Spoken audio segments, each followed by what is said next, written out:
And we are live. It's Wednesday, folks. You know what that means. Woke Women Wednesday. Senator Dianne Wilkerson here with you this morning. We have so much exciting news to share with you today.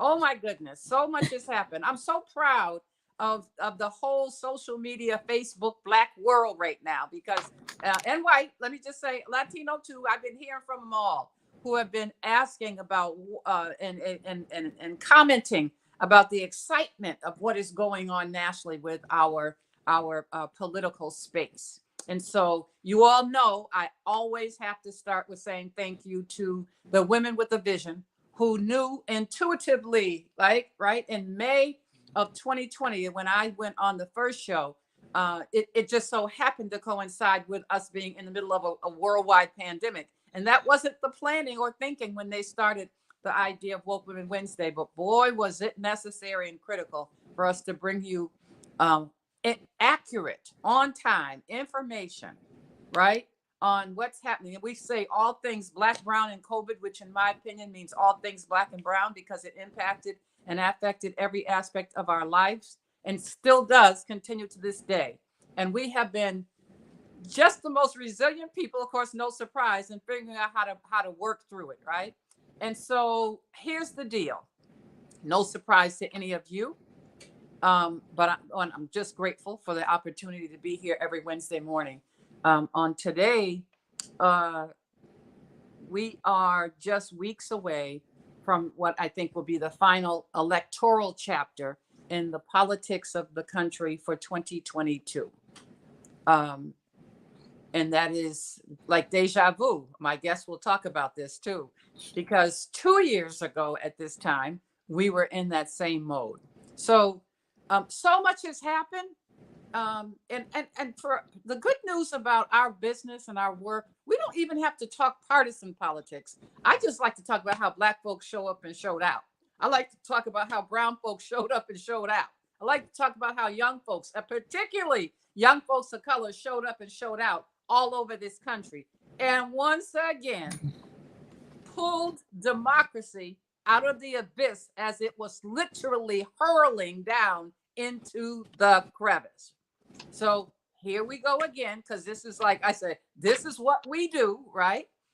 So make no mistake about it, though, we now have a situation where there are 50, our US Senate is split 50-50, but want to make sure that people understand what this means. We have a runoff in Georgia. In 2020, we had a runoff in Georgia, which ended up, because of the unexpected victory, changing the course and the course of history in terms of what has happened. Ketanji Brown Jackson is what happened as a result of the work that went on in Georgia in 2020. But make no mistake about it. Many of you don't know. You hear me talk about what happened, the Voting Rights Alliance, as I am privileged to be a part of as a member of the board of the executive committee of the Transformative Justice Coalition, which our guest is so ably speaking and representing today. In fact, the founder of the Transformative Justice Coalition. And we became part of a national voting rights alliance. And my guest is the one who said, Dianne, I need you to do me a favor. We're gonna do a phone bank for Georgia, and we'd like you to manage it. Now, mind you, you all know I love politics. I've done probably everything in politics except phone banking. Like, not only not phone banking, but not managing a phone bank. But the trooper that I am, I said, yes, of course. Little did I know that we would be etching our place as an organization and certainly the board in history. We made 550,000 phone calls into Georgia, targeting Southern Georgia, leading up to that January 5th election, and had the largest turnout in the history of Georgia because of the work that you all did. Can you imagine, folks, 1,600 volunteers from around the world, I would say around the country, Spain, and Canada. No lie. People were on that phone 10 hours a day for 8 weeks. This time, given the change in the law, one of the hundreds of various voter oppression and suppression new laws on the books. They have reduced that space to literally 4 weeks, and we're going to be ready. And so my guest is going to talk about it. I want really to share, be able to share with you, for all of you who keep posting, I want to go to Georgia. I want to do something. What can I do? Well, we're going to tell you what to do. And I have the person. If her face looks familiar, it's because you've seen her recently standing literally next to the Ahmaud Arbery's family on the courthouse steps at every step of the way. The trial, the sentencing, such a long history of just fighting. But the latest effort, now 6 years, I think. She is the founder. 7. Oh, 7. 7. Founder and president of the Transformative Justice Coalition, headquartered in D.C. None other than Barbara Arnwine, and even more familiar, got her early start here in Boston as the executive director of the Lawyers Committee for Civil Rights. So yes. Yeah, we I think we created that phrase, good trouble, Barbara. Barbara Arnwine, Transformative Justice Coalition. Welcome, Barbara. Well, thank you. What are we gonna do? We're gonna do it. We're gonna get into some good trouble, necessary trouble, as John Welcome. Thank you so much for having me, Diane. Thank you for your magnificent leadership. We are just so appreciative of you. And you help to bring, the stature, the credibility that make people say, if Diane says do it, I'm going to do it, because they know that it's going to be for the good of so many. I just want people to know that, yes, we're going to Georgia. I will actually be on the ground on Friday, working with people, setting up things. And then on the 25th through the December 6th, when the actual election is held, we're going to have nothing but action on the ground in Georgia. We're going to go to God knows how many cities. We're going to votercade. Diane, we've already ordered up our big old buses. Oh, wonderful. Yes, and this time, because of the fact that, like you mentioned, that voter suppression law makes it so hard for people to do absentee balloting. In fact, it's almost impossible because they shrunk early voting to 1 week. 1 week. 1 week. That week between the week after Thanksgiving. And they're trying to get December 2nd, I think, right? Right. And they're trying to get rid of the Saturday. We're fighting them. There's a litigation right now because they don't even want it to be a full 7 days. They want it to be only 5 days, Monday through Friday. So we're suing them because it appears that they have once again misinterpreted the law to make it so that it's harder for people to vote. Folks, we need you. We need help because one thing about this election, we saw it, and that's why the phone banking was so critical in 2020 and how critical it's going to be this year, is because people don't know that they need to vote again. They literally have no clue. They think, even the ones that voted the primary, voted the general election, they think they've done it, that it's over. So when they read that there's going to be a runoff, they say, okay, good. They're going to count my vote that I already cast. And that's just not true. They got to vote for the runoff itself. They got to vote either doing by, early voting or by absentee or by showing up on December 6th, the actual election, the last opportunity, the election day. So we need people desperately to reach out to Georgians to tell them. I'm telling you, I've spoken with people who are sophisticated.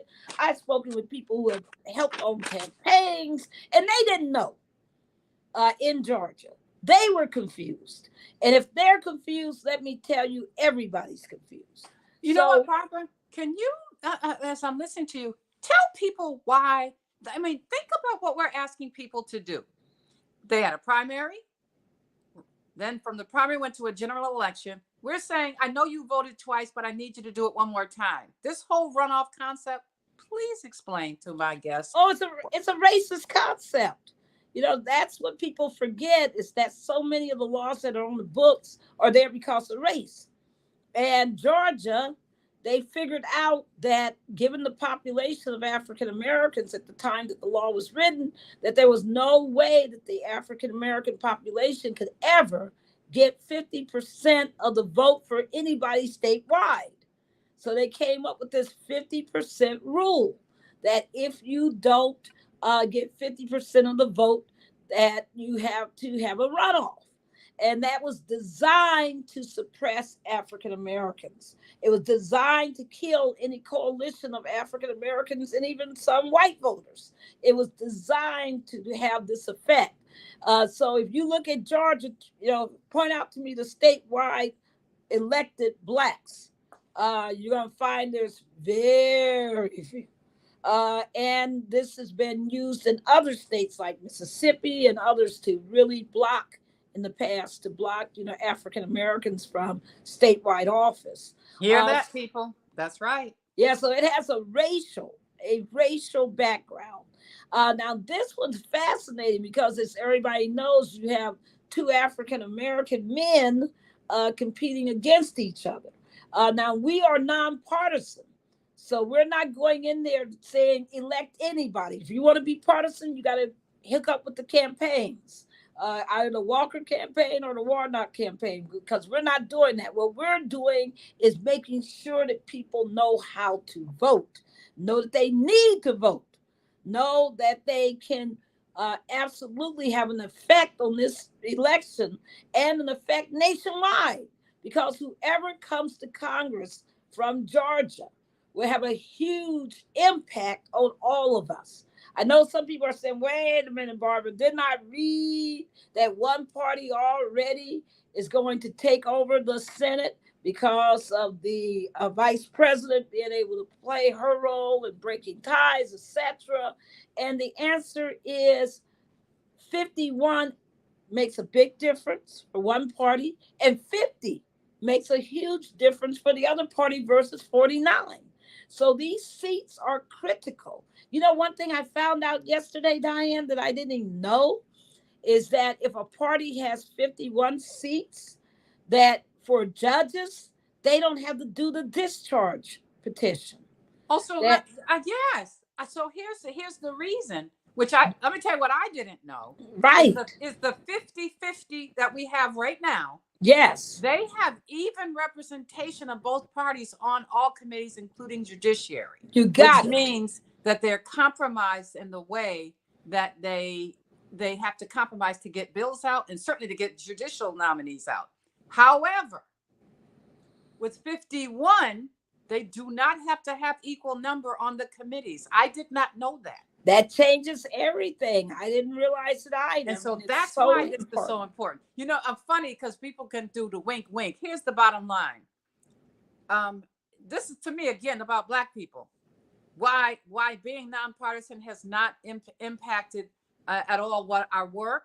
Because when you tell Black folks how to vote and where and facilitate the actual franchise, right? They already know what to do. You don't got to focus on the other stuff. Well, one thing I believe in, and TJC believes in, the Transformative Justice Coalition, we believe that if given the ability and the opportunity to vote, if you take away the racial discrimination, the voter suppression, you take away all of that voters will do the right thing. They showed us again. That's right. This midterm election, they were playing the voters down again. They were saying, people aren't going to show up. Second highest turnout, okay? They said young people aren't going to show up. Young people either turned out at the same level that they did in 2018, which was historic, or right at it. People got to get this straight. They said that, the Blacks would be apathetic and wouldn't show up. Huh? We showed up real well all over the country. They said Latinos wouldn't show up. Latinos showed up. Asian Americans showed up. Native Americans. I mean, this whole, punditry is so off all It's their so off. polling, all of this. And we said, let the people vote. That if you let the people vote, they'll vote for democracy. And they did. People were shocked when they asked the voters why were they out there. They said to preserve the democracy. And they were like, wait a minute, that wasn't to have stuck. Nobody was to have cared about that. But we, Dianne, we've been preaching this. I know. Barbara, I want you to repeatedly. talk about what black youth, young Yes. people. I saw 3 or 4 times this week. 89% of them that voted for one particular party. That's correct. But the point is that the turnout, college and non-college, young folk, turned out literally, and the kind of numbers that made the decisive. They decided this, right? Yes. They absolutely that they're the ones who made the pundits wrong. And I want people to think about this, that young people have every right to be voting in record numbers, and black youth, of course, lead the youth generally. They have the highest turnout rate. But what I also want people to understand is that, there's only one Gen Zer, and he's just entering Congress. Gen Zs are almost 16% of our population, Dianne. Right. If, in fact, they had representation equal to their percentage, they would have 60 congresspeople, not one. Wow. That's how bad our representation is off. That's why TJC is putting all of its energy into developing Gen Zs, because they should have equal representation. If they did, our country would be very different on climate change. What? Just so we're clear, you said 60, they should have not 60, 60. They should have 60 seats, not one. That just shows you how unequal and imbalanced our politics are. Listen, women are only 38% of Congress, and we're 52% of all voters. Are you serious? Right. That's right. There are all these non-representational issues in our democracy that we need to correct. And we got to keep working on it, because when you say, why is it that Americans care about gun violence, but the Congress keeps having trouble addressing it the best way? I'm so glad they got to do something this last session. But they could do more. And they could definitely do more on climate change. They could do more on student debt relief. There's a lot. But it's not being addressed because the Gen Z isn't represented. And right. The same thing, people, if you think that I'm just talking about the U.S. Congress, look at your state legislatures. Exactly. Same problem. Where are the young people in the state legislatures?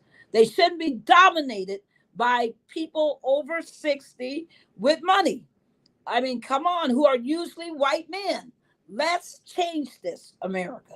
So our work in Georgia is key to making sure that we get judges. It's key to making sure that, that people have, whoever is sitting in that seat from Georgia was represented fairly by the people, was elected fairly by the people, not just because some politicians decided they wanted to play games. But Barbara, before I have you kind of talk specifically about things that people can do, yes. Talk a little bit about our partner, because one of the things that I want folks to know too is that there's we Black folks know about the savior. People come to save the day. That is so not TJC's MO or role in Georgia. We have the most incredible partner in the Coalition for People's Agenda. So I will hope you talk a few minutes about that.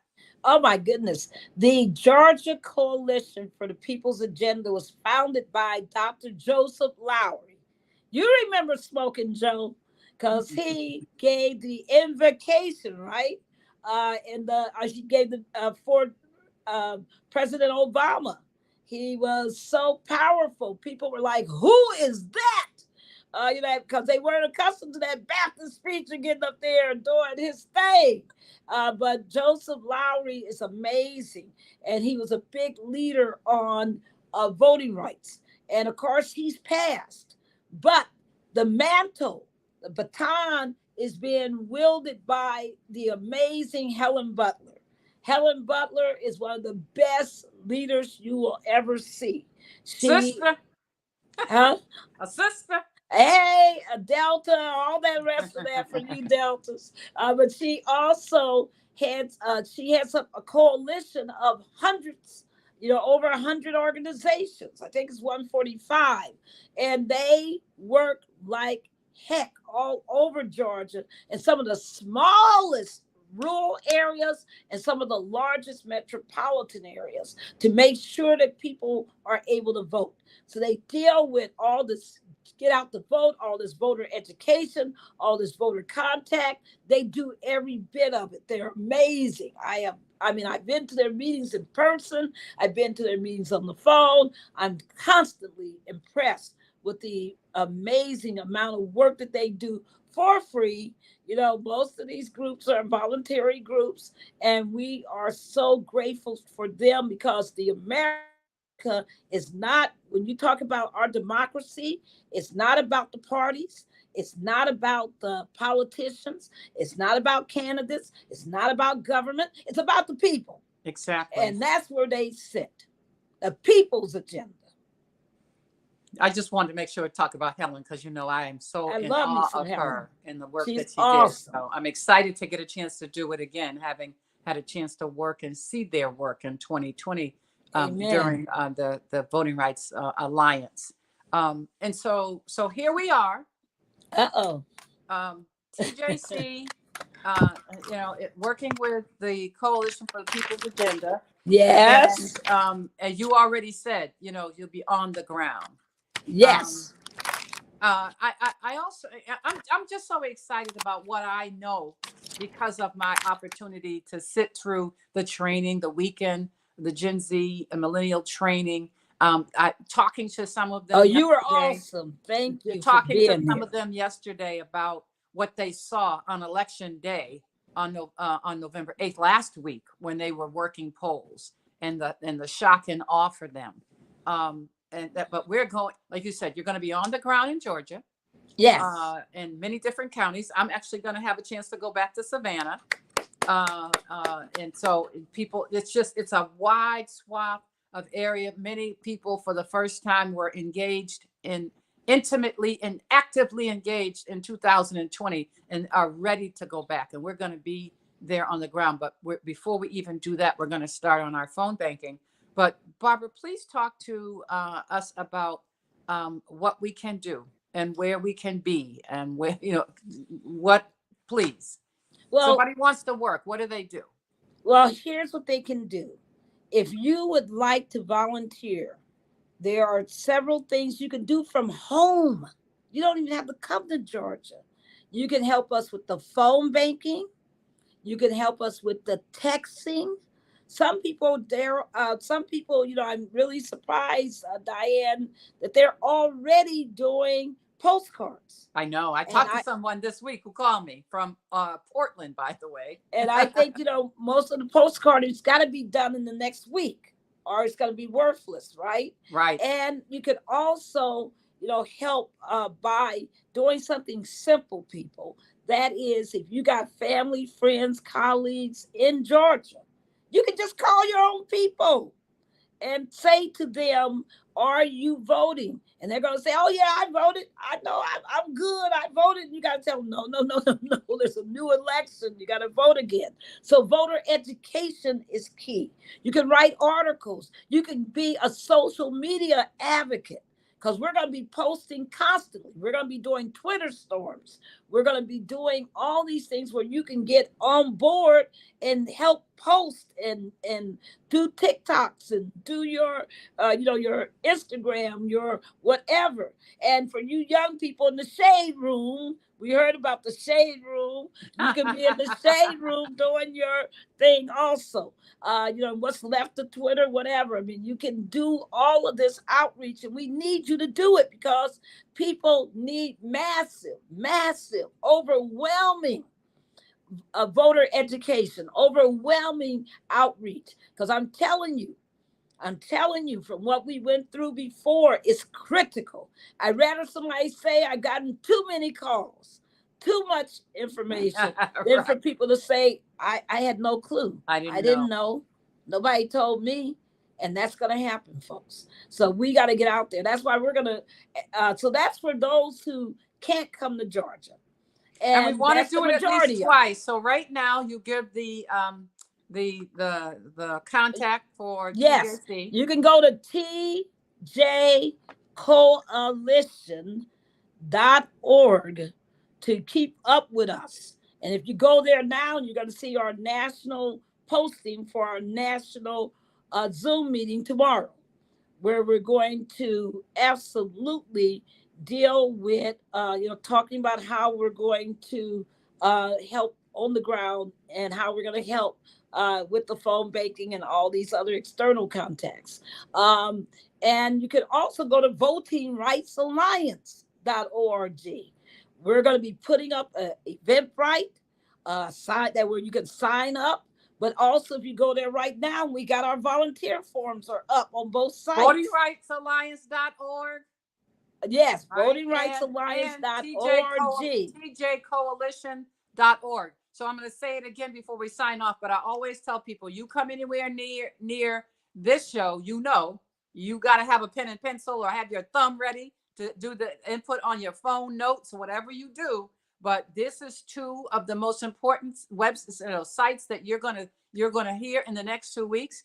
Think of it as if I write this down and participate, I have an opportunity to help save the democracy, because it's not over. It's not completely over yet. TJCoalition.org and VotingRightsAlliance.org. Right. And we're going to be on the ground, Diane, for those who want to come to Georgia, who want to do canvassing, because we got to walk door by door, who want to do lit drops so that we can give information out at barbershops, at hair shops, at stores, at all of these places where people congregate.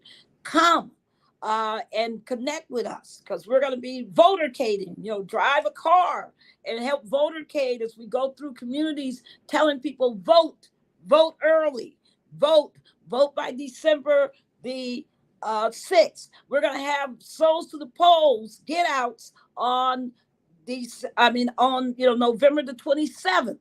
We're going to do souls to the polls from the churches. So if you want to help, if you want to get involved, we're ready for you.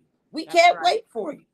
And I want people to understand that if you've ever done phone banking, if you've never done phone banking, this experience will be the most fun you can imagine. I tell folks, we have fun. We do our phone banks virtually, so people all sign in. We constantly have special guests and celebrities who just show up and they'll get on the phone, right?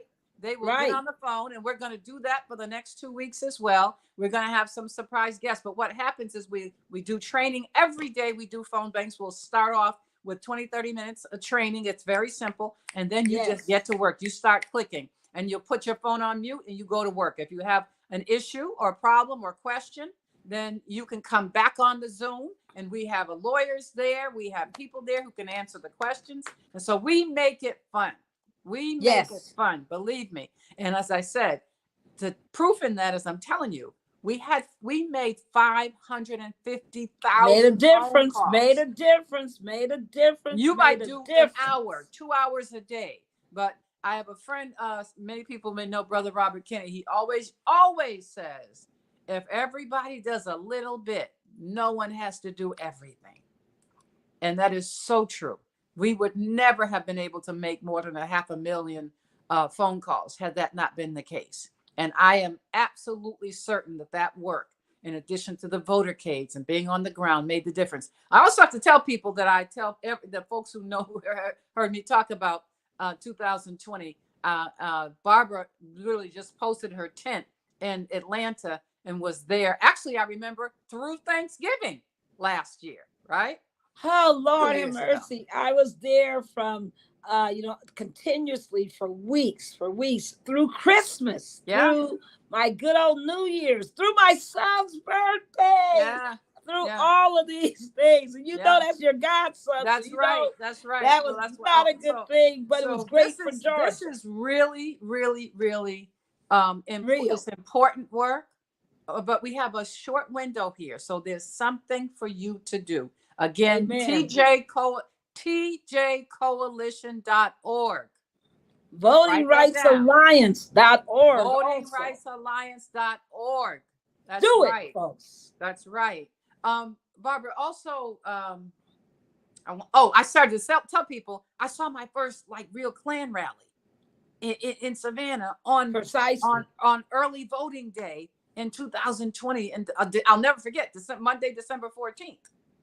I had the privilege, right, of being literally a part of this. I actually saw it for myself. So don't think this is everything's gonna be fine. This is going to be a battle until the polls close on December 6th. Make no mistake about it. The entire country is going to be split and divided on doing one half will be split on doing everything they can to make sure Black and brown people don't vote. Can't vote. Blocking voters. Can't vote. But we're going to be ready. We already know. We did it once. We're about to do it again. Cannot wait, folks. Absolutely have to come. Barbara, I'm just trying to think of anything else we need to say. You told them, go on the TJC website, TJ Coalition website. You will see the link and information for tomorrow's.